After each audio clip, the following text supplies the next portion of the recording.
నమస్తే. ఈరోజు మన స్టూడియోలో ప్రముఖ ఆధ్యాత్మికవేత్త, జ్యోతిష్య వాస్తు పండితులు, లలితాదేవి ఉపాసకులు బ్రహ్మశ్రీ నానాజీ పట్నాయక్ గారు ఉన్నారు. గురుగారితో మాట్లాడేద్దాం. నమస్కారం గురుగారు. శ్రీమాత్రే నమః. గురుగారు, మనకి సంపూర్ణ చంద్రగ్రహణం రాబోతుంది సెప్టెంబర్ 7వ తారీఖున.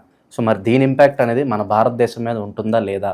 సో ఓవరాల్గా ఏ రాశుల వాళ్ళకి ఎలాంటి యోగాలు వరించబోతున్నాయి? ఈ ఇంపాక్ట్ వల్ల పర్టికులర్గా భారీ మార్పులు ఏమన్నా చూడబోతున్నామా? అలాగే చంద్రగ్రహణం రోజు ఎలాంటి నియమాలు మనం పాటించాలి? పూర్తి వివరాలు మాకు తెలియజేయండి. ఒకటేంటంటారండి, చంద్రగ్రహణము, దాని తర్వాత 15 రోజుల తర్వాత సూర్యగ్రహణం కూడా ఉంటుంది. అయితే చంద్రగ్రహణం పడుతున్నటువంటిది కుంభరాశిలో పడుతుంది. కుంభరాశిలో పడుతున్నప్పుడు సహజంగా ఏ రాశుల వారిని జాగ్రత్తగా ఉండాలి అంటే, ఒకటి కుంభరాశి అక్కడ పడుతున్నందుకు, రెండవది అక్కడ నుంచి కోణరాశి అయినటువంటి మిథునము, తుల, ముందు వెనక రాశులను చూసుకోవాలి. అంటే మీనము, మకరం, ఈ రాశులు ప్రధానంగా ఇక్కడ ఎఫెక్ట్ అనేటువంటిది ఉంటుంది.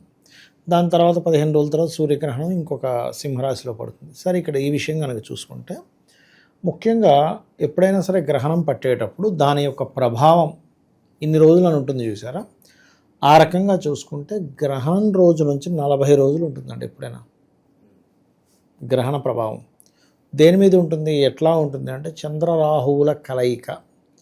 ముఖ్యంగా ఇది 5 రాశుల వారికి ఎఫెక్ట్ ఉంటుందని చెప్పాను కదా, మిగతా రాశుల వాళ్ళకి మంచి కూడా చేస్తుందండి. ఇప్పుడు మేషం ఉంది, మేషం వారి గ్రహణం మంచిదే, ఎందుకంటే లాభస్థానంలో అవుతుంది కాబట్టి వీళ్ళు ఏదైనా అనుకుంటే అది సక్సెస్ వస్తుంది కూడా వీళ్ళకి, అందులో ఎటువంటి సందేహం లేదు. వృషభం వారికి కూడా మంచిదే, ఎందుకంటే దశమంలో ఉంది. ఎప్పుడూ గ్రహణం అందరికీ చెడ్డ అవ్వదు. ఇక మిథునం వారికి కనుక చూసుకున్నట్లయితే లాంగ్ జర్నీస్ రిలేటెడ్, లేదా తండ్రి గారి ఆరోగ్యము, బ్యాంక్ ట్రాన్సాక్షన్స్ చేసేటప్పుడు కాస్త జాగ్రత్తగా ఉండాలి. లాంగ్ జర్నీలో ఏదో మనం తీసుకెళ్తున్నాము, థెఫ్ట్ అవ్వడం ఛాన్స్ ఎక్కువగా ఉంటుంది. మరలా కర్కాటకానికి మంచిది, అష్టమంలో గ్రహణం మంచిదే. అంటే ఒక పాప సంబంధించిన సంబంధం అనేది అష్టమము, షష్టమము, దశమము లాభాలు మంచివి అనమాట. సో కర్కాటకానికి కూడా ఇబ్బంది ఏమీ లేదు. మరి సింహానికి ఏమిటండి అంటే, సప్తమంలో జరుగుతుంది కాబట్టి తర్వాత 15 రోజుల తర్వాత రాశిలో కూడా సూర్యగ్రహణం వస్తుంది కాబట్టి వీళ్ళు ఎట్టి పరిస్థితుల్లో పార్ట్నర్షిప్స్, లేకపోతే జీవిత భాగస్వామిని ఎంపిక చేసుకునే విషయంలోని, జీవిత భాగస్వామి యొక్క ఆరోగ్య విషయంలోని చాలా జాగ్రత్తగా ఉండాలి. ఇక కన్యా వారికి కనుక చూసుకుంటే 6వ స్థానం గ్రహణం చాలా మంచిది. శత్రు నాశనము అంటారు, అంటే శత్రువుపై జయము, శత్రునాశనం జరుగుతుంది. ఇక తులవారికి అగైన్ మరలా కోణంలో, ఇప్పుడు చూడండి, గ్రహణం రోజు గర్భవతులు జాగ్రత్తగా ఉండాలి అంటూ ఉంటారు చూసారా. మరి ఈ గర్భవతులు పంచమ స్థానంలో తులాలగ్నం వారు జాగ్రత్తగా ఉండాలి. అందరికంటే ముఖ్యంగా అందరికీ వర్తించుతుంది. కాకపోతే జనరల్గా ఏంటంటే ఆ రోజు చక్కగా రెస్ట్ తీసుకోండి, ఉన్న కొంచెం సేపు అని చెప్తూ ఉంటారు. ఇదొకటి.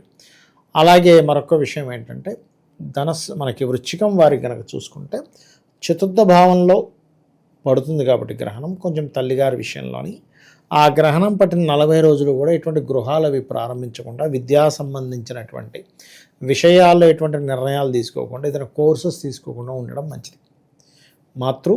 గృహము, కోర్సెస్, విద్యా సంబంధించిన విషయాలు, కోర్సెస్ విషయంలో. అలాగే ధనస్సు వారికి చాలా మంచిదండి. 3లో గ్రహణం చాలా మంచిది. పరాక్రమ స్థానంలో పడుతుంది. కొత్త పరిచయాలు, సినిమా ఫీల్డ్లో కొత్త పరిచయాలు, లేకపోతే ఎవరైనా కొత్త ఫ్రెండ్స్ పరిచయం అవ్వడము, అలాగే ఏమైనా పరాక్రమంగా ధైర్యంగా చేసేటువంటి స్టెప్స్ సక్సెస్ అవ్వడం అనేది జరుగుతుంది. మకరం వారికి మాత్రం ధనస్థానంలో పడుతుంది కాబట్టి గ్రహణము బిజినెస్ రిలేటెడ్ సంబంధంగా ఇచ్చిన ధనం విషయంలో పక్కగా మీరు రాసుకోవాలి, లేనట్లయితే అది ధనం ఇబ్బంది పడేటువంటి ఛాన్సెస్ ఉంటుంది. ఇక కుంభంలోనే గ్రహణం పడుతుంది కాబట్టి గ్రహణం ఎప్పుడు కూడా ఏంటంటే మనస్కారకుడు చంద్రుడి మీద పడింది కాబట్టి వీళ్ళ మనసు మీద ప్రభావం ఉంటుంది. కాబట్టి మానసికంగా ఎక్కువ ఎమోషన్స్కి గురవ్వకుండా ఉండాలి. అదేవిధంగా మీన రాశి కనుక చూసుకుంటే ఇక్కడ ఇన్వెస్ట్మెంట్స్, 12వ స్థానం, విదేశాలకు వెళ్ళాలనుకున్న ఇన్వెస్ట్మెంట్ చేసే విషయాల పట్ల చాలా జాగ్రత్తగా ఉండాలి మీనం వారు. అయితే ఈ గ్రహణ సంబంధించినటువంటి విషయం దోషం పోవాలి. గ్రహణం ఉంది, ఇప్పుడు మనం ఎవరెవరికి ఉంటుందని చెప్పుకున్నాము, మకరము, కుంభము, మీనము, అదేవిధంగా మిథునము, తుల వారికి ఉంటుంది. వీరందరూ కూడా గ్రహణం జరిగిన తర్వాత రోజు చక్కగా బియ్యము, మినుములు, నువ్వులు వీటిని దానంగా ఇస్తూ, ఒక రాగి కానీ లేకపోతే ఇత్తడి గిన్నెలో కానీ నెయ్యిని వేసి, ఆ నెయ్యి, అదేవిధంగా నాగు పడగలు ఉంటాయి, 2 నాగు పడగలు లాంటివి, అదేవిధంగా మరొకటి ఏంటంటే చంద్రుడు మరియు సూర్యుడు ప్రతిమలు ఉంటాయి చిన్న చిన్నవి, అవి దానంగా ఇవ్వమని చెప్తుంది దక్షిణ సహితంగా. ఇచ్చినట్లయితే గ్రహణ దోషం తగ్గుతుంది. అయితే మనం ఎంతసేపు గ్రహణం అనగానే భయపడుతూ కూర్చోవడం కాదు. గ్రహణం ఒక వరం అండి. మహర్షులు మనకి చెప్పింది ఏంటంటే ఆత్మకారకుడు, అదేవిధంగా మనస్కారకుడు. ఆత్మకారకుడు అంటే రవి, మనస్కారకుడు అంటే చంద్రుడు. వీళ్ళిద్దరూ కాలానికి కారకులైనటువంటి రాహుకేతువులతో సంబంధం కలిగి ఉంటారు. ఈ కాలానికి రవిచంద్రుడు కూడా కాలానికి కారకుడు.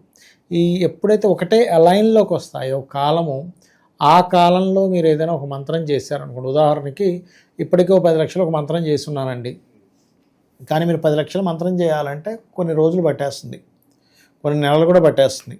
కానీ ఆ గ్రహణ సమయంలో 10 లక్షలు చేసిన మంత్రం ఫలితం వచ్చేస్తుంది ఆ 2 గంటలు కూర్చుంటే. అంటే పునశ్చరణ ఫలితం వస్తుంది అంటారు.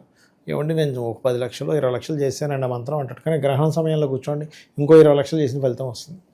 పునశ్చరణ ఫలితము అంటారు. అలాగే మీరు ఆ రోజు గ్రహణ సమయంలో చదివిన ఒక్కసారి చదివిన మంత్రం 1000 సార్లు ఫలితం వస్తుంది అంటారు కొత్తగా ఎవరైనా చదివితే.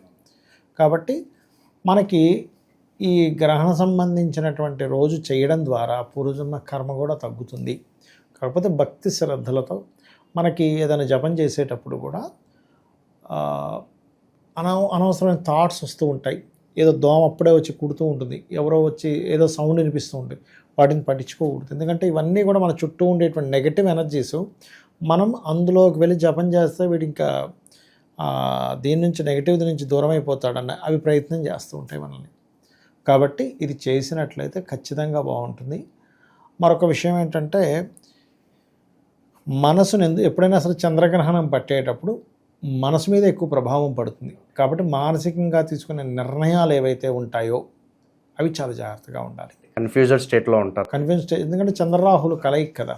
చంద్రుడు శత్రువైన రాహుతో సంబంధం కలిగి ఉన్నాడు.